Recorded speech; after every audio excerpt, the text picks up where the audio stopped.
রাজনীতিতে ভূ রাজনৈতিক ইস্যু, ভারতের স্বার্থ রক্ষাই সরকারের মূল লক্ষ্য অভিযোগ বিএনপির। যুক্তরাষ্ট্রের অবস্থান নিয়ে দলটির বক্তব্যের ভিত্তি নেই বলছে আওয়ামী লীগ।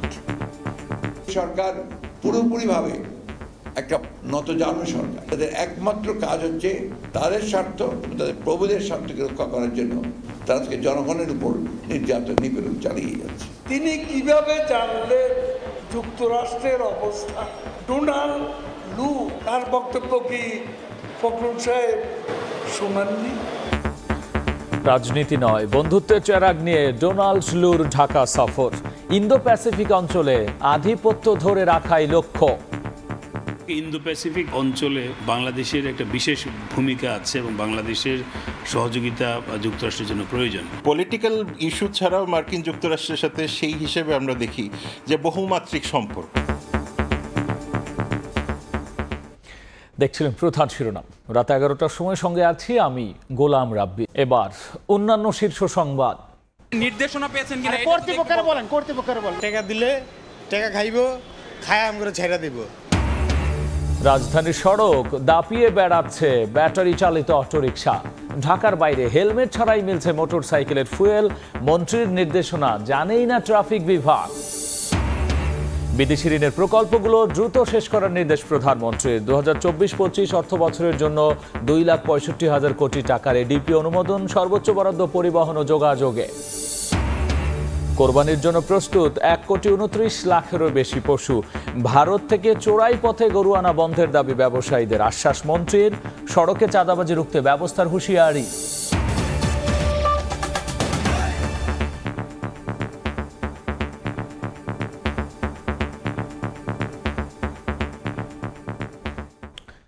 দেশের রাজনীতিতে এখন ভূ রাজনৈতিক ইস্যু নিয়ে চলছে বিতর্ক।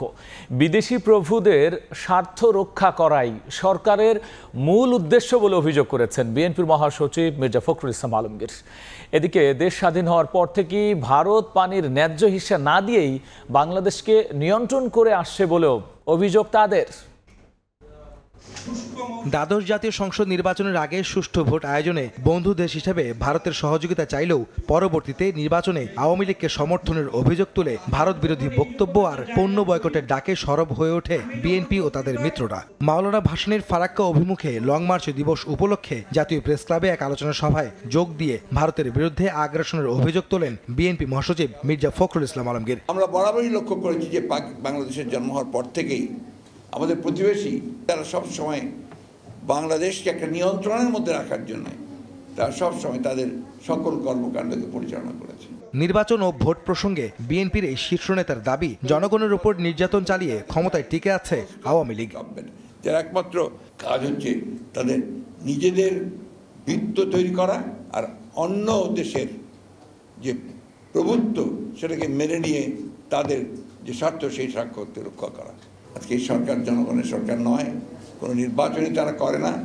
নির্বাচন করলে তারা জানে যে তাদের একটা ভূমিধস পরাজয় হবে, তারা নিশ্চিহ্ন হয়ে যাবে। সেই কারণে বিভিন্ন কৌশলে তারা এখানে নির্বাচন একটা দেখিয়ে তারা ক্ষমতায় টিকে থাকে। আবারও দল মত নির্বিশেষে সবাইকে এক হয়ে সরকারের বিরুদ্ধে আন্দোলন গড়ে তুলতে আহ্বান জানান বিএনপি মহাসচিব। বাংলাদেশকে যদি আমরা রক্ষা করতে চাই, বাংলাদেশ স্বাধীনতা সহমতি যদি আমরা অক্ষুণ্ণ রাখতে চাই। আহমেদ সালেহীন, সময় সংবাদ, ঢাকা। বাংলাদেশ ও নির্বাচন প্রশ্নে যুক্তরাষ্ট্রের অবস্থান স্পষ্ট করে গেছেন ডোনাল্ড লু। তাই এ বিষয়ে বিএনপি নেতাদের বক্তব্যের কোনো ভিত্তি নেই বলে মন্তব্য করেছেন আওয়ামী লীগ সাধারণ সম্পাদক ওবায়দুল কাদের। অন্যদিকে পররাষ্ট্রমন্ত্রী বলেছেন, বাংলাদেশের সঙ্গে যুক্তরাষ্ট্র সম্পর্ক এগিয়ে নেওয়ার যে বার্তা দিয়েছে আর তা দেখেই আবোল তাবোল বকছেন বিএনপির নেতারা। দ্বাদশ জাতীয় নির্বাচন ঘিরে বাইডেন প্রশাসনের সঙ্গে বাংলাদেশ সরকারের নানা টানাপোড়েন থাকলেও 3 দিনের ঢাকা সফরে এসে ভিন্ন বার্তা দিয়ে গেলেন মার্কিন সহকারী পররাষ্ট্রমন্ত্রী ডোনাল্ড লু। গণমাধ্যমের সামনেই অতীতের অস্বস্তি পেছনে ফেলে সম্পর্ক সামনে এগিয়ে নেওয়ার কথা বলেন মার্কিন সরকারের এই প্রতিনিধি। যদিও নির্বাচন প্রশ্নে যুক্তরাষ্ট্র আগের অবস্থানেই রয়েছে বলে দাবি করেন বিএনপি মহাসচিব। প্রধানমন্ত্রী শেখ হাসিনার স্বদেশ প্রত্যাবর্তন দিবস উপলক্ষে বৃহস্পতিবার রাজধানীর তেজগাঁওয়ে এক এতিমখানায় খাবার বিতরণ করেন আওয়ামী লীগ সাধারণ সম্পাদক ওবায়দুল কাদের। এ সময় মির্জা ফখরুলের বক্তব্য প্রসঙ্গে ওবায়দুল কাদেরকে প্রশ্ন করেন সাংবাদিকরা। জবাবে আওয়ামী লীগ সাধারণ সম্পাদক বলেন, নিজের বক্তব্যেই যুক্তরাষ্ট্রের অবস্থান স্পষ্ট করে গেছেন ডোনাল্ড লু। মির্জা ফখরুল তিনি কিভাবে জানলেন যুক্তরাষ্ট্রের অবস্থা এখনো আগের জায়গা? ডোনাল্ড লু তার বক্তব্য কি ফখরুল সাহেব শুনেননি? তিনি যে কথা বলেছেন এরপরে ফখরুল সাহেবের এ বক্তব্যের কোনো মূল্য নেই। এদিকে জাতীয় প্রেস ক্লাবে এক আলোচনা সভায় আওয়ামী লীগের যুগ্ম সাধারণ সম্পাদক ও পররাষ্ট্রমন্ত্রী ডক্টর হাসান মাহমুদ বলেন, ডোনাল্ড লুর সফরে আশাহত হয়ে ভিত্তিহীন বক্তব্য দিচ্ছে বিএনপি। অনেক চেষ্টাও করেছিল দেখা সাক্ষাৎ করার জন্য, তাদের আশায় গুড়ে বালি দিয়ে মার্কিন যুক্তরাষ্ট্র বার্তা দিয়ে গেছে তারা সম্পর্ককে আরো গভীর করতে চায়, সম্পর্ককে এগিয়ে নিয়ে যেতে চায়। শেখ হাসিনার স্বদেশ প্রত্যাবর্তন দিবস উপলক্ষে আয়োজিত এসব কর্মসূচিতে ক্ষমতাসীন দলের নেতারা বলেন, দেশে ফিরে নির্বাসিত গণতন্ত্রকে প্রাতিষ্ঠানিক রূপ আর জনগণের ভাগ্য বদল নিশ্চিত করেছেন শেখ হাসিনা। শেখ হাসিনা কখনো। ফারুক ভিয়া, রবিন, সময় সংবাদ, ঢাকা। সড়ক পরিবহন ও সেতু মন্ত্রীর নির্দেশনার পরও টনক নড়ছে না ট্রাফিক পুলিশ সহ সংশ্লিষ্টদের। কোনো বাধা ছাড়াই দেদারসে রাজধানীর সড়ক দাপিয়ে বেড়াচ্ছে ব্যাটারি চালিত অটোরিকশা। অন্যদিকে বাস্তবায়ন হয়নি নো হেলমেট নো ফুয়েল নীতিও। এই সিটিতে যাতে ব্যাটারি চালিত গাড়ি চলতে যাতে না পারে সেই ব্যবস্থা করতে হবে। কথা ছিল বুধবার থেকেই এই নির্দেশনা বাস্তবায়নের, কিন্তু একদিন বাদেও বাস্তবতা পুরোপুরি ভিন্ন। রাজধানীর মিরপুর 10 নম্বরের এমন চিত্রই বলে দেয় সড়ক জুড়ে ব্যাটারি চালিত অটোরিকশার দৌরত্ব পৌঁছেছে কোন পর্যায়ে। অবৈধ অটোরিকশার অবাধ বিচরণ পুরো মিরপুর জুড়ে। পুরো এলাকা ঘুরেও চোখে পড়েনি অটোরিকশা বন্ধে কোনো বিশেষ অভিযানের। ধরতাছে আম করে ধরে টাকা দিলে টাকা খাইব, খায় আম করে ছেড়ে দিব। 50 টাকা করে 100 করে এমনি নেয়। রাস্তায় ট্রাফিক সদস্যদেরও দেখা যায়নি কোনো নির্দেশনা পালনে। তাদের সামনে দিয়েই চলাচল করছে অবৈধ যানগুলো। আপনার পুলিশ বক্সের সামনে দিয়ে আপনারা আটকাচ্ছেন না কেন? ব্যবস্থা নিচ্ছি। এদিকে জরুরি সেবায় নিয়োজিত ছাড়া অন্য কোনো যানবাহন হুটার সাইরেন ব্যবহার করতে পারবে না, এমন নির্দেশনাকে যেন দেখানো হয়েছে বৃদ্ধাঙ্গুলি। লাগাচ্ছি তো অল্প কয়েকদিন হয়েছে, বেশি দিন হয় নাই। তাহলে সরকারের উচ্চ মহলের কি নির্দেশনা পেলেন ট্রাফিক পুলিশ সদস্যরা? নির্দেশনা পেয়েছেন কিনা কর্তৃপক্ষের বলেন। তবে জনবান্ধব এমন সিদ্ধান্ত দ্রুত কার্যকর দেখতে চায় সাধারণ মানুষ। অপরাধ বিশেষজ্ঞরা বলছেন, এভাবে চলতে থাকলে রাস্তায় কমানো যাবে না অবৈধ অটোরিকশার দৌরত্ব। নিবিড় সাহা, সময় সংবাদ, ঢাকা। 2024-25 অর্থ বছরের জন্য 2,65,000 কোটি টাকার বার্ষিক উন্নয়ন কর্মসূচি এডিপি চূড়ান্ত করা হয়েছে। এনইসি সভাকক্ষে প্রধানমন্ত্রীর সভাপতিত্বে অর্থনৈতিক পরিষদের সভায় চূড়ান্ত এডিপি অনুমোদন দেওয়া হয়। এদিকে বিদেশি ঋণের প্রকল্পগুলো দ্রুত শেষ করার নির্দেশ দিয়েছেন প্রধানমন্ত্রী। চলতি অর্থবছরে প্রথম 10 মাসে বার্ষিক উন্নয়ন কর্মসূচি বা এডিপি বাস্তবায়নের হার 49.26%। প্রতি বছরের মতো অর্থবছরের শেষের দিকে বেড়েছে প্রকল্পগুলোর অর্থ ছাড়ের প্রবণতা। এর মধ্যে আগামী অর্থবছরের জন্য উন্নয়ন বাজেট চূড়ান্ত করতে প্রধানমন্ত্রীর সভাপতিত্বে এনইসি সভা বসে। বিদেশি ঋণ নির্ভর প্রকল্প 3 মাস অন্তর পর্যালোচনা করে দ্রুত শেষ করার নির্দেশ দেন প্রধানমন্ত্রী।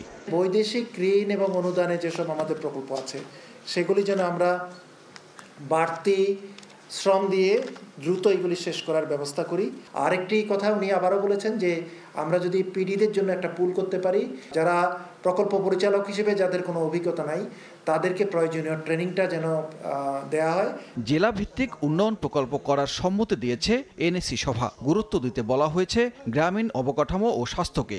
একটা উপজেলা কিছুই পাচ্ছে না, একটা উপজেলা পাচ্ছে, তো সেই জন্য আমরা এটা প্রস্তাব করলাম যে উপজেলা ভিত্তিক কোনো আমরা না করে আমরা জেলা ভিত্তিক করে মাস্টার প্ল্যান যেটা বলি সেটা ভিত্তিক সেটা হবে, সেরকম একটা চিন্তা ভাবনা আমরা করছি।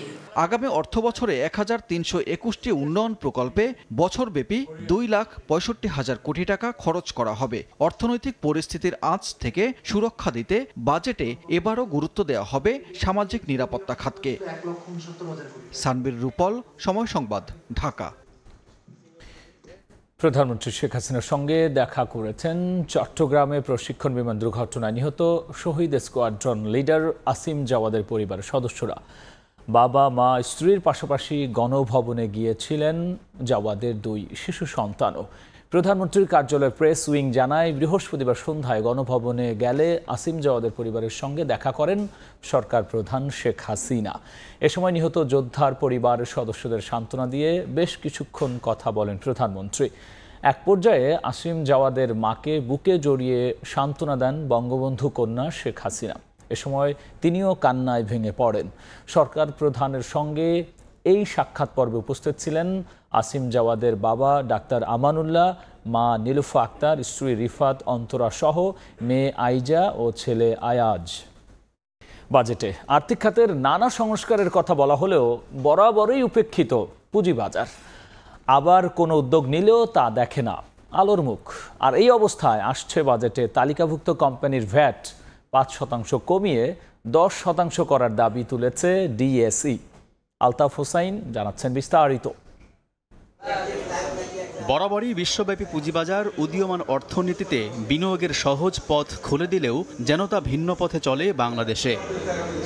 এখানে ক্ষুদ্র বিনিয়োগকারীরা যতটা লাভবান হন তার চেয়ে বেশি পড়েন লোকসানে। তারপরও পুঁজিবাজার নিয়ে কি থাকছে আসছে বাজেটে তা দেখার অপেক্ষায় তারা। এই যাবৎকালে অসংখ্য আইন পাশ হয়েছে, আইনগুলো যদি খুব দ্রুত বাস্তবায়ন করা হয় তাহলে সেটা কাজে লাগবে। কালো টাকাটা সাদা করার ব্যবস্থা করলে মার্কেটটা অনেক সুন্দর হবে।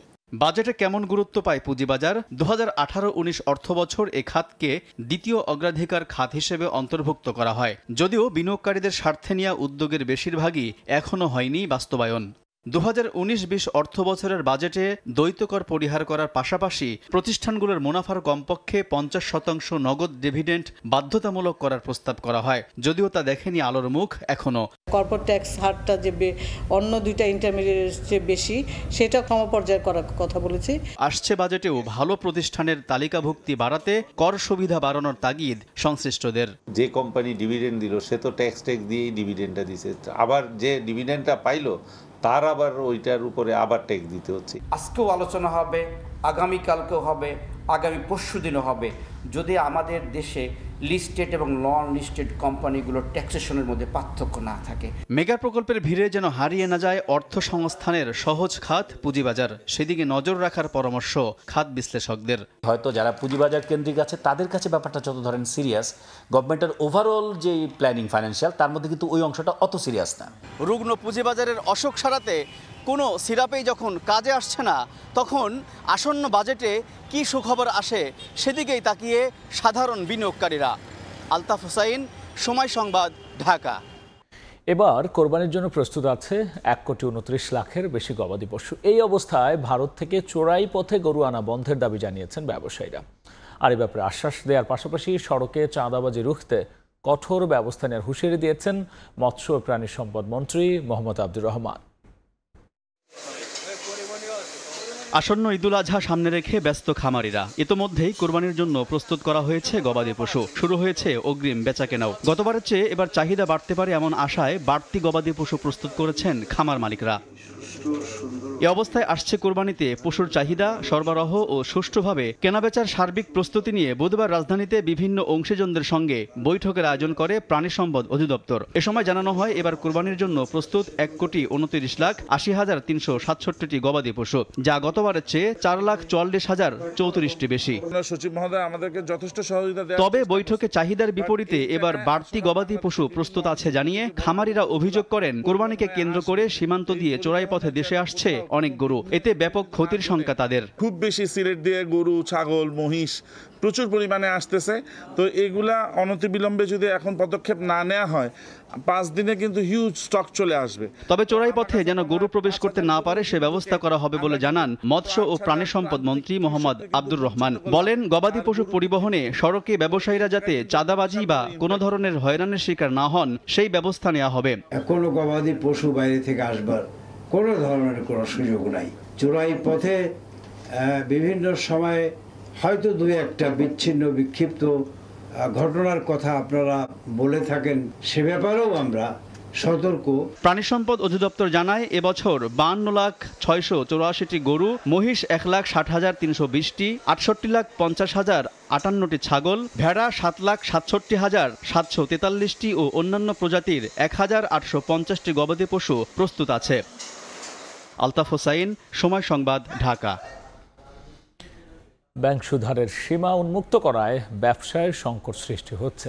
কেন্দ্রীয় ব্যাংকের ঘন ঘন নীতি পরিবর্তন অস্বস্তি বাড়াচ্ছে বলে মন্তব্য করেছেন এফবিসিসিআই এর সভাপতি মাহবুবুল আলম। দুপুরে বাংলাদেশ ব্যাংকের গভর্নরের সঙ্গে বৈঠক শেষে সাংবাদিকদের তিনি কথা বলেছেন দেশে ডলার রেট বাড়ায় খেলাপি ঋণের পরিমাণ বাড়বে। এদিকে সুদ হার 14% মধ্যে রাখার দাবি করেছেন ব্যবসায়ীরা।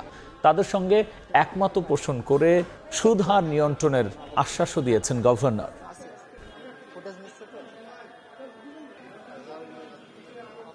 উনি আমাদেরকে বলেছে 117 টাকা +1 অথবা -1, এর বাইরে যাবে না। প্রত্যেক ব্যাংকে এলসি করার সময় একই রেটে করতে হবে। উনি বলছে বিভিন্ন ব্যাংকের কস্টটা 6 to 7% to 8%, এর চাইতে বেশি না। সেজন্য উনি মনে করছেন যে 114 টাকার উপরে কোনো অবস্থাতে ব্যাংকের ইন্টারেস্ট যাওয়া উচিত না, সম্ভব না। কুমিল্লার একটি আলুর কোল্ড স্টোরেজ থেকে 21 লাখ পিস ডিম অবৈধ মজুদের খোঁজ পেয়েছে জেলা প্রশাসন ও ভোক্তা অধিকার সংরক্ষণ অধিদপ্তর। 24 ঘন্টার মধ্যে ডিম বাজারজাত করতে নির্দেশও দেওয়া হয়েছে। এছাড়াও জব্দ করা হয়েছে মজুদ করে রাখা 24,000 কেজি মিষ্টি। বৃহস্পতিবার বিকেলে লালমাই উপজেলার বড়ল এলাকার মেঘনা কোল্ড স্টোরেজে অভিযান চালান জেলা প্রশাসনের নির্বাহী ম্যাজিস্ট্রেট মেহেদি হাসান শাওন ও ভোক্তা অধিকার সংরক্ষণ অধিদপ্তরের সহকারী পরিচালক আসাদুল ইসলাম। এ সময় অবৈধভাবে মজুত এবং লাইসেন্সবিহীন কোল্ড স্টোরেজে খাদ্যদ্রব্য মজুত করার দায়ে প্রতিষ্ঠানটিকে 2 লাখ টাকা জরিমানাও করা হয়। এ সময় ড্রামে সংরক্ষণ করে রাখা 24,000 কেজি মিষ্টিও জব্দ করে ভ্রাম্যমাণ আদালত।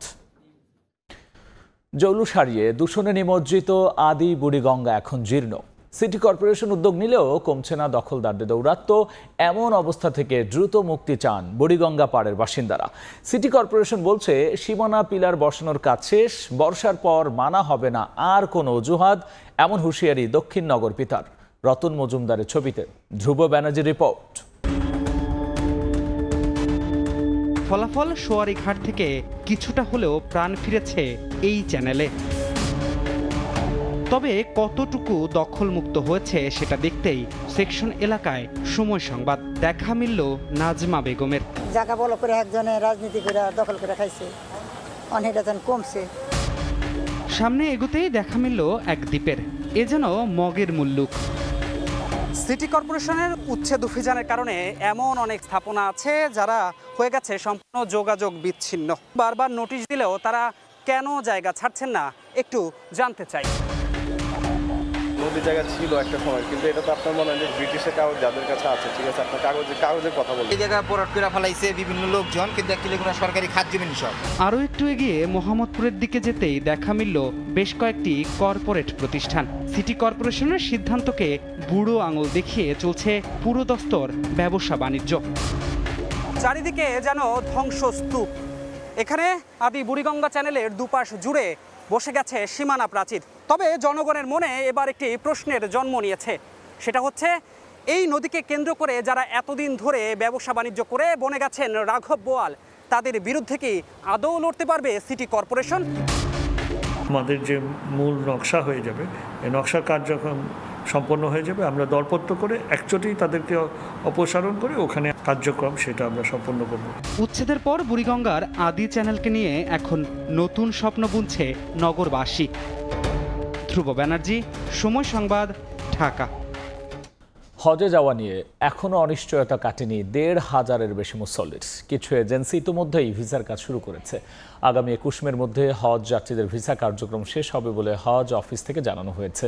এদিকে টাকা নিয়েও হজ যাত্রীদের ভিসা দিতে না পারায় দিয়া ইন্টারন্যাশনাল ট্যুরস অ্যান্ড ট্রাভেলসের মালিক এবং এমডির বিরুদ্ধে দেশ ত্যাগে নিষেধাজ্ঞা জারি করেছে ধর্ম মন্ত্রণালয়।